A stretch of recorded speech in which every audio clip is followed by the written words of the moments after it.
And welcome to our first initial effort of what we're calling the Duval Dive, a Jaguars podcast. That could all change. This is a pilot episode. This is us working things out. But what we can guarantee you is you will be entertained as we go over the Jacksonville Jaguars' first preseason game in 2023, where at Jerry World, they beat the Cowboys 28-23. But hey, like I said in my debut piece, on the Jaguar report of SI. Thanks again to John Shipley for bringing me your award, by the way. Bing! But as I say to open that piece, it's a lot like Whose Line Is It Anyway, Travis? It's a lot of fun, but the points don't matter. Travis, how are you today? I'm doing well, sir. Wait, with silly dad jokes to open the show, I doubt you're doing bad. Of course, shouts to my guy, Travis Holmes, who is with Big Cat Country, will be starting as their news correspondent throughout the week, but will know plenty about the Jaguars. In any rate, I can tell you he and I have been chopping it up on all things Jaguar for a number of seasons, done a lot of work helping me out with some of my other people like at A7BN Sports. Of course, the South Florida Tribune. You see some of his work podcasting as well there too. So enough of the happy entry / marketeering stuff. Let's get to some spots in the game. And listen, I had this one teed up for you already. You being a DB in your own right back in your day, I can make a joke, for example, that there's a nephew of one of your former teammates that's lining up at your college there, presumably in the roster. We'll get into that offline. But a lot of interesting stuff. I'm forced to open with DBs in general. And of course, we have to make note of Gregory Jr. Listen, 6th round out of Wachata Baptist. I think I'm saying that right. But try spelling it. But yeah, he had an amazing game to say the least here too. I mean, tell us a little bit about what you saw from him. He did. He had an amazing game, and it was an interesting thing only because the biggest part is I was so interested in finding out, hey, how is he going to do in coverage? How is he going to, match up against this pretty good Cowboys wide receiver core? You have Jalen Tolbert, even without the top three guys playing, and he still showed up in all the ways that we really didn't originally expect it. He had the forced fumble, he had the fumble recovery, he had the pass breakup, he had I believe it was 2 tackles, 1 solo, 1 assist, and at the end of the day, he still found a way to make an impact on the game, in spite of the fact that receiver core just they weren't getting very much separation. They weren't they weren't he couldn't find a way to make a play in the passing game, so he found a way to make a play in special teams and in the the run game, and that is how you make a roster. That is how you fight for a spot. And overall, I believe PFF had him rated as a 90 as far as his coverage grade because he only had the 1 target with no catches. Like, that is a great day. That is how you make a roster. That's how you make a name for yourself. Yeah, I agree with that. You talk about making a name for yourself and doing all this. Hey, how about doing it on special teams too? You and I can have a long conversation about special teams for the Jaguars for people not named Jamal Agnew. Has been kind of a struggle. Gregory Jr. comes out here, has the forced fumble to cause the first turnover, makes a key recovery like you mentioned. Most impressively to me, to keep the Cowboys off the scoreboard for the first 29 minutes and 47 seconds. And I'm sure you were kind of throwing things at the TV to see that they did score at the end of the half there. I didn't exactly like the empty defensive backfield there, but we don't want to dwell on that too much. You have, I know you've been paying attention to position battles surrounding the Jaguars. There's a lot of big players there involved in there. I'll put it this way. I don't think Trey Herndon's going to get surpassed, but I mean, how much Greg Little are we going to see? Is he going? Do you feel confident he's going to be on the final 53? Oh no, Gregory's. I think we're done. I think that's a done deal. He is on the 53-man roster in my current opinion, and I believe he was on the 53-man roster before this game. As long as he didn't go out and just poop the bed, he was going to be fine. And I think he's shown that now in the game. At this point, he's going to do his best to push Trey Herndon for that slot cornerback role. However, there is the question of what could he do realistically to gain that role? That's where I and a few other Jag fans, I think we are coming to a disagreement, because many fans are just tired of seeing Trey Herndon based on last year's tape, not necessarily based on what they've seen of him this year. If you're looking at this preseason game, Trey really didn't have many opportunities to show any improvement to himself. but everyone loves the shiny new thing. And Gregory Jr. is the shiny new thing in very many ways. And he has shown out in camp. Trey has done, admirably. He's been a solid player as far as camp is concerned. So this week at against Detroit is going to be very important, not only for the game, but also for the camp practices, the joint practices. Yeah.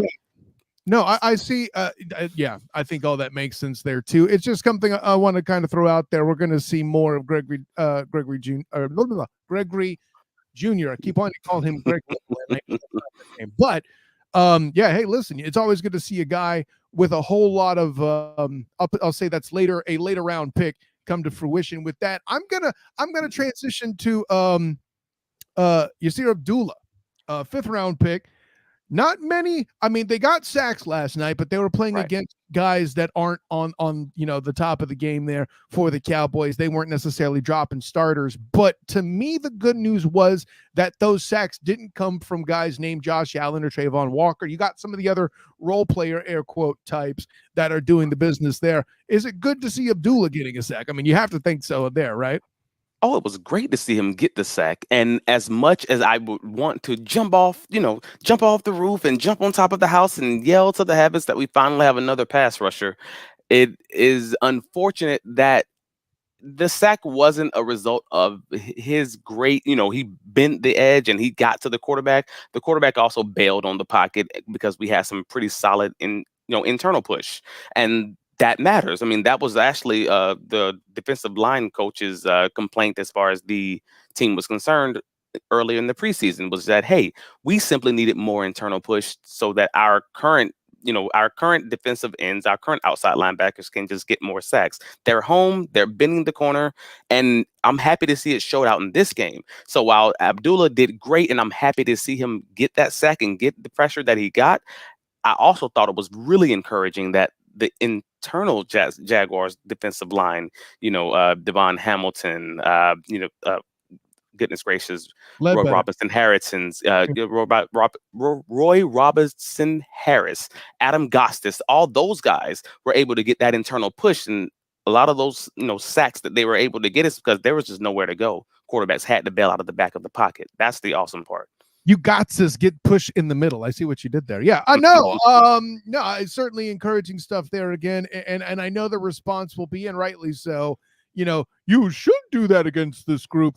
And yeah, I think that's a fair thing to say, but yeah. Well, if you don't mind, that's an interesting thing though. You should do that against this group is a true and a fair disclaimer, we'll say, to put on this first preseason game. There's always but so much you can take from the first preseason game of the season. It's a lot of fun and the points don't matter. Right. But it's going to be one criticism when you're talking about the Jaguars defense, because they're playing against a Cowboys offense who is not as deep. And it's a known that Cowboys offensive line, for instance, came into the season not being very deep. However, that Cowboys defense is extremely deep. I mean, we're talking second and third string guys who will be starters on a lot of NFL teams. And that's where the conversation gets different. You will hear how we're talking about how the offense for the Jaguars played versus how the defense for the Jaguars plays, significantly different, because those are actual NFL starters versus you have some insurance agents, that we're seeing in the second and third quarter on the defensive side. At least you're giving them white collar jobs instead of saying they're pumping gas. I'll give you that much respect, Travis. Well, and just as an example, I feel inclined to and compelled to account for this. Then you're talking about strong defense for the Cowboys. I know that Ashley Baker of Sports After Dark on the Student of the Game podcast had a lot to say about that defense. By the way, that Walker Little shut down Micah Parsons last year. Nobody wants to talk about that at the moment, but that's okay. I know you were a little bit critical of Walker Little in this game. We'll get to that momentarily, but I think the thing that I want to bring to the show, if the technical stuff would work right. Sorry, this is why we do stuff on pilot episodes. But yeah, with all that in mind, I mean, I have to bring in this particular piece for us to kind of look at in this, Travis, like as far as that. I mean, this is the touchdown that Trevor Lawrence threw to Christian Kirk. But I think the most important thing to observe in my mind isn't the touchdown, although it's cool that eventually Trevor and Calvin Ridley got their chemistry kind of worked out. But at the end of the day, the part you want to see is right off the snap here on that right side, that stunt that gets picked up quite beautifully by a certain young man. And yeah, that's the kind of mental work you want to see from a lineman. Listen, I don't know if you saw the pancakes that Anton got. Yeah, I know you did. That's not the point. But seeing a rookie get pancakes out of his first action, preseason or not, in the NFL level is amazing. And to see that intelligence of picking up that stunt, that confidence to know, hey, I need to stay here and get my spot because somebody coming is something you want to see. And they'll need that early and often throughout the season from their first round pick, Anton Harrison. Extremely encouraging to see the communication between Brandon Scherf and Anton Harrison to pick up that stunt on their side. I mean, even in direct contrast to Blake Hance and Walker Little on the opposite side on the same play, you can see the differences. They were on the same. Anton and Scherf are on the same level. They're communicating. They're picking it up beautifully. Trevor has all the time in the world. Like, that is incredible veteran offensive line play from a rookie, Anton Harrison. Like that's what you want to see. He had 0 pressures and 11 pass snaps, and he dominated in the run game. I didn't have any negatives for him. You know, by the way, I got to say, you're already getting fans here. My guy, Chris Pirtle, loves your UCF shirt. Just want to throw that out there. Always good to hear from the host of the Sports Junkies to come aboard there to hopefully hear from that show again sometime soon. But yeah, listen, with the unique situation that the Jags have with Jawan Taylor now being a chief, with Cam Robinson, the suspension forthcoming, and then Williams at center got a little banged up during the game too. You know, I mean, I know obviously that Anton doesn't play center, but any sort of depth issue like that is something that shakes up this line and only puts more pressure on younger guys at the end of the day. So no, I'm with you. I'm with you 100% on that. Go ahead, Travis. You look like you had a little something to add. No, I'm just in agreement with you. No, bingo. Like, yes, fat man, you got it. I'm with. Hey man, if anybody knows offensive line play, it is you. I always hold that to you. I watched this game 3 times, once only to look at offensive line play because I knew who I was talking to today. There it is. You got ready. No, and right, certainly it was not a perfect card, but there was a pretty clean sheet. And Nathan Rourke late in the game basically erased mistakes. That's my good God. Yes. But overall, the starting offensive line, that was my biggest question walking into the game. Even though you're playing against a backup defensive line and defensive front for Dallas, like we talked about earlier, that is still a pretty good defensive front. I mean, you're talking about, you got Dante Fowler, you have Mozzie Smith, like you have guys on their quote unquote second team who would absolutely be starting for very many other NFL teams. And that, to watch them play against those guys and actually, I won't say dominate, but they did their jobs and they did them well, many of them having clean sheets. That's a good day. That's a good day at the office. I think it was Daniel Griffiths of the Jaguar Report who tweeted out that it was 11 pass block attempts by Harrison, 0 pressures allowed. Always what you want to see from rookie. Same thing with Blake Hance. 0 out of 12. His was 0 pressures out of 12 pass blocks, and that's our third third left guard on the team because of us having Tyler Shatley with his AFib heart issue and Ben Barch on the PUP currently. So this is his first start, and he walks away with a clean sheet and pass block. Like, that's great. You know, heck, I'll even say this. After getting a penalty early, Sam Jack had the hold, and then he comes right back. Guy jumps off sides, and he still makes the block to hold on there, too. So he managed to earn it back and then held on as a UDFA to go through it all. I had to mention Sam Jack, man. I'm sorry. That's what I do. It's a really deep offensive line, which was shocking to me because they seemed solid in practice, but you always have to question, am I seeing a team that's solid simply because they're playing against guys that they know, or what are we missing here? Basically, like, it's always great to see them do it against other people. Yeah, exactly. When it's a different jersey and all that, that's fine. But in this very situation, and I think I might get some pushback from you on this. There's one guy I want to campaign for here, Okay. um, right now, and listen, let me just bring it in. So I contemplated for a bit whether or not I wanted to even as put him amongst the spotlight players that I wrote about on the Jaguar report. Bing! But after seeing this play multiple times and playing through it again, I had to include it. I had to include him rather. Yeah, it's all like, but Cal, it was one catch for 40 yards. And it wasn't even really a touchdown because it got touched. But listen, I mean, going through this catch, see, we're only seeing the back half of the catch here with Jacob Harris. Hmm. The front part of it, he's running through a dude that's holding him at the first part of the release there, too. I'm sure you noted that as a Right. DB in your own right there, too. But being able to do that and run through all of it, an excellent play, and the wherewithal, he didn't hear a whistle, he ran in. That's what you love to see. But I think the reason why Jacob Harris needs more consideration isn't just because he made this long catch in his preseason game. Right, we talked about whose line is it anyway. It's a lot of fun and the points don't matter. But one thing this Jaguar receiver core has a problem with, I mean, they did upgrade in terms of this problem going from Marvin Jones to Calvin Ridley, and that's height. Right. Jacob Harris is even taller than Evan Ingram, who, by the way, was completely quiet tonight, had one target. But Right.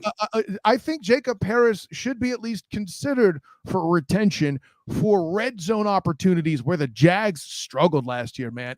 Is that too much for a roster? I think it's a good move. What say you? I think it is something that you should absolutely think about, but it's unfortunate that he hasn't shown a lot in camp so far. So if you're at practice or if you're going through the practice reports, if you're talking to all the people on the ground, you haven't heard much of Jacob's name, and that's the weird part where it's like, if he doesn't continue to show off these incredible, Sports Center top 10 plays, is this a person that you're going to be able to squeeze through on the practice squad? That size, that height, that 40 time, I believe he ran a 4.39 40. If you have all those things going for you, it's going to be hard to have to sweep him under the radar when it's time for roster cuts. But at the same time, you make plays like this 42-yard catch. You make plays like that. It's going to be very hard for someone not to want to take just a wild coin flip on you at roster cut times. A lottery ticket, if you will. And hey, it was enough to keep him Basically. in the Rams for 2 years. Listen, it was the same thing when I was covering him back when he was at UCF. I had no reason in my mind to believe that he would even be drafted, let alone with Right. what he did, right? But then Jacob Harris came out. He impressed at the combine, like you mentioned, and he's just big. He had trouble with hands early in the season and then had a show out game against USF in the final War on I-4 for that year. Well, I shouldn't say for that year, but in the final game had the War on I-4 where he showed out, making ridiculous aerobatic catches, the likes of which, like Dick Grayson and the Flying Graysons in a Batman comic shouldn't be making if they were catching footballs, right? It's crazy. I don't know why I went comic book example. That's not the point. What I'm getting to is the one thing he has over and above all these aerobatics. Call me a UCF homer if you want, but I have observed this guy run through people as he did here. I've observed him make the aerobatic catch when he can with his hands, which he's obviously fixed. And when you're just as big, if not bigger than the tight ends, the opportunity to play around and move him around like a poor man's Jimmy Graham, it's almost as, it would be different if the Jags had a creative coach that did stuff like, I don't know, run the Philly special on a goal line in the Super Bowl. Just going to throw that out there. You're not wrong, and it's a great argument. The only problem with it is it feels so eerily close to the Alan Lazard situation. Many fans who know Alan Lazard and the Green Bay Packers don't know that Alan Lazard was actually a Jacksonville Jaguar first. Right. And the Jaguars ended up cutting him, and he got picked up by the Green Bay Packers, and that's where he made his bread. That's why he made his name known. But he still holds it against the Jaguars. If you saw his report a few weeks ago when he said he got out of the barren place or something along those lines. I'm paraphrasing. I mean, but back when they were mired in Urban's coaching, he's not wrong.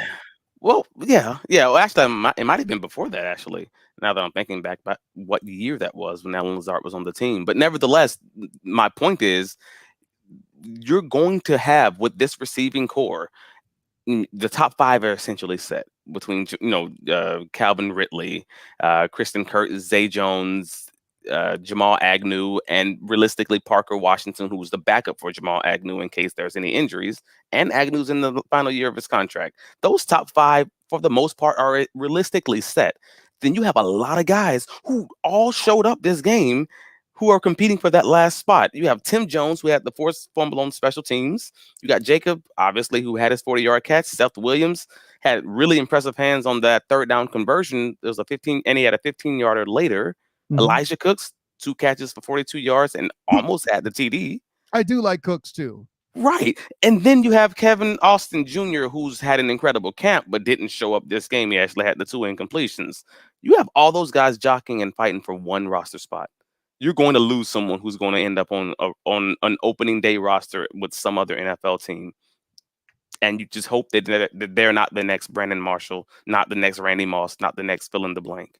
You mentioned a bunch of tall guys as you lift up. I did that purposefully, yeah. I know you did. I saw what you did there. But listen, let me point blank pop quiz you here, Travis. If it's not Jake, who you got as number 6?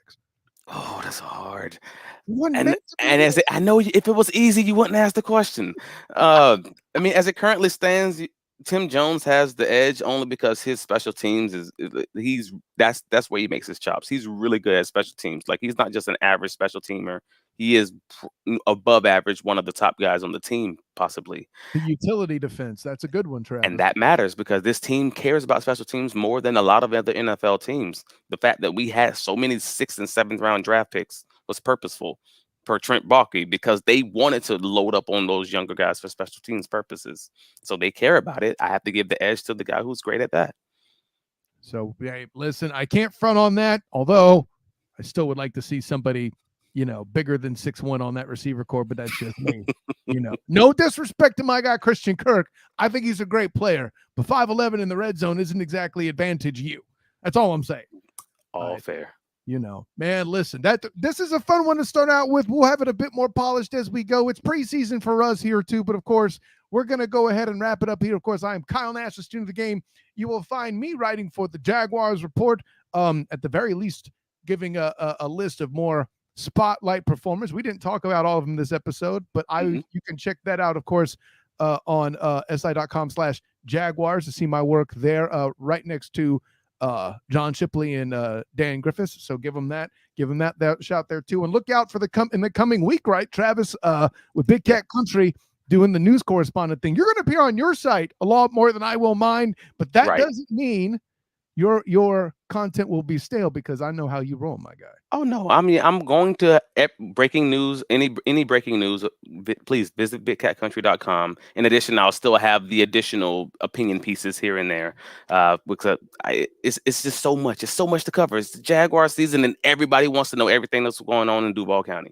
Listen, I'll tell you this: at Trav likes bacon, and you will find what he gives you just as satisfying as a fried pork breakfast in question. An honor, joy, and privilege. You like that one, didn't you? I did. An honor, joy, and privilege, ladies and gentlemen. But I think that'll do it for the episode 4. Travis Holmes of Big Cat Country, at Trav Likes Bacon on Twitter and the socials. Of course, the SOTG and the Student of the Game on Facebook. For me, Kyle Nash out of the Jaguars Report. That'll be a good time. I'm going to go with the bell anyway because I'm still a student of the game. So until next time, everybody, from me and Travis, teaching as a pairing, class dismissed.